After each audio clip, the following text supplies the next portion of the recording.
आजकल ऐसा कोई दिन मुश्किल से ही गुजरता है जब अपोजिशन की किसी सियासी शख्सियत की अदालत में पेशी ना हो, बल्कि अब तो एक ही दिन में कई सियासी शख्सियत की पेशियां होती हैं। आज भी ऐसा ही दिन था। नैब ने आज मरियम नवाज को लाहौर की एहतसाब अदालत में पेश कर दिया। आज ही के दिन अदालत में हमजा शहबाज शरीफ की भी पेशी थी। शहबाज शरीफ को भी आना था, मगर वो असेंबली सेशन की वजह से पेश नहीं हुए। आज ही इस्लामाबाद की एहतसाब अदालत में पीपल्स पार्टी के रहनुमा फरियाल तालपुर की भी पेशी थी और आज ही लाहौर में इंसदाद मंशियात की अदालत में नून लीग के रहनुमा राना सनाउल्लाह को भी पेश किया गया।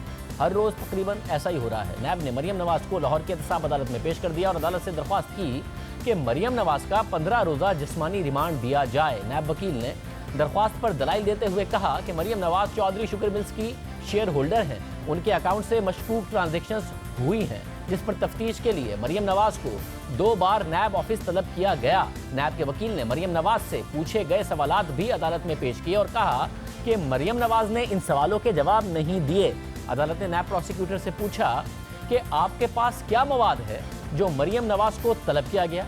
नैब प्रोसिक्यूटर ने अदालत को बताया कि मरियम नवाज समेत खानदान के दीगर अफराद चौधरी शुगर मिल्स में शेयर होल्डर हैं।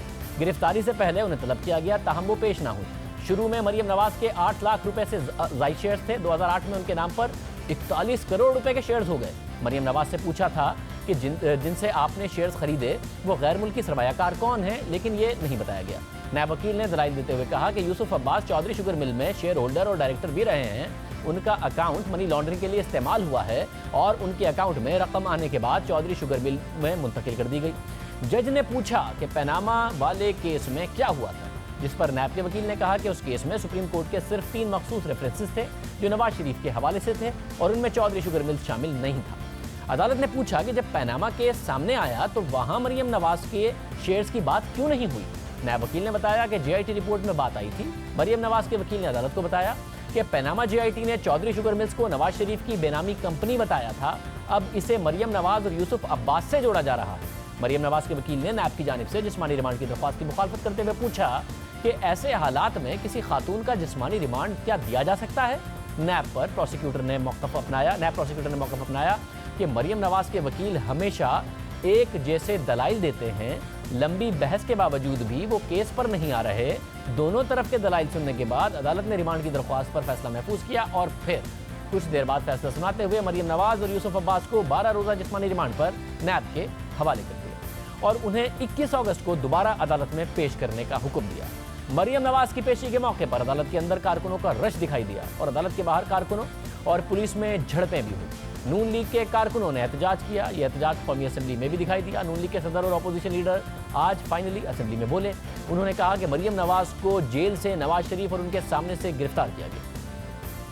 कल कोट लखपत जेल में मैं अपने भाई अपने कायद को मिलने गया तो मुझे बाहर खड़ा कर दिया गया और अंदर कम से कम आधा घंटा अंदर नहीं जाने दिया गया। फिर पता चला कि नैब का एक पूरा जत्था आया हुआ है। कौम की बेटी मरियम नवाज अपने वालिद के सामने और चचा के सामने उसको गिरफ्तार किया गया। इमरान खान नियाजी की बड़ी भूल है कि वो समझते हैं कि हम इन चीरादस्तियों से, जुल्म और ज्यादती से हम PMLN की पार्टी को दबा लेंगे, इनको डरा लेंगे।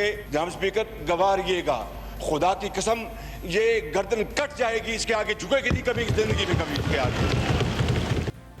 मरियम नवाज ने नैब से वक्त मांगा था और इस हवाले से उन्होंने खत भी लिखा था, मगर नैब ने उन्हें जेल से ही गिरफ्तार कर लिया मकबूल शहबाज शरीफ साहब के उन्हें शहबाज शरीफ और नवाज शरीफ के सामने से गिरफ्तार करके ले गए। इसके अलावा शहबाज शरीफ ने कौमी असेंबली में खिताब करते हुए कहा कि हुकूमत उन्हें दीवार से लगा रही है, वो हुकूमत को दीवार से लगा देंगे।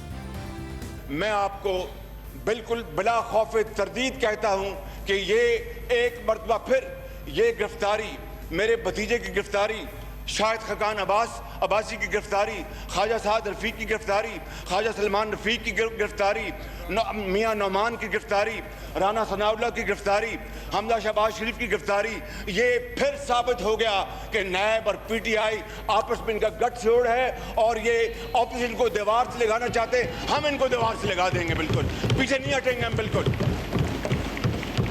अपोजिशन की तनकीद के बाद वफाकी वजीर शफकत महमूद ने जवाब दिया और उन्होंने कहा कि शहबाज शरीफ दर्द भरी कहानियां ना सुनाएं, TTs का जवाब।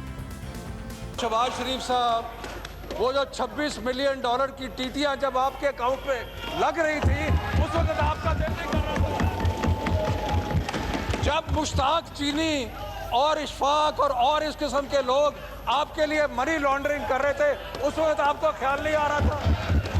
अभी कहते हैं एक बाप के सामने एक बेटी को गिरफ्तार किया, उन 2000 लोगों को जो को कत्ल किया गया मावराए अदालत, उस वक्त उनकी बेटियां नहीं है, उनकी माएँ बहनें नहीं है। एक अमीर आदमी की बेटी जो है उसको करप्शन में और लूट मार में गिरफ्तार किया तो ह्यूमन राइट पामाल हो गए। अब आपको बड़ी तकलीफ है कि नैब जो है वो हमें पकड़ रही है। नैब क्यों ना पकड़े? जो आपने इस मुल्क के साथ किया, क्या आपको नैब जो है वो हाथ ना डाले? हम नैब की तारीफ करते हैं कि वो हाथ डाल रही है। नैब की तारीफ कर रहे थे कि वो हाथ डाल रही है और पकड़ रही है। सियासी रद्दमल सामने आ रहा है। शहबाज शरीफ ने भी जारहाना तकरीर की। ये तासुर रहा है कि उनकी पॉलिसी मुफाहमाना रही है, मगर मरीम नवाज़ जारहाना पॉलिसी इख्तियार किए हुए थी। उन्होंने गिरफ्तारी से पहले बहुत सी रैलियाँ निकाली, अब वो गिरफ्तार हो गई हैं।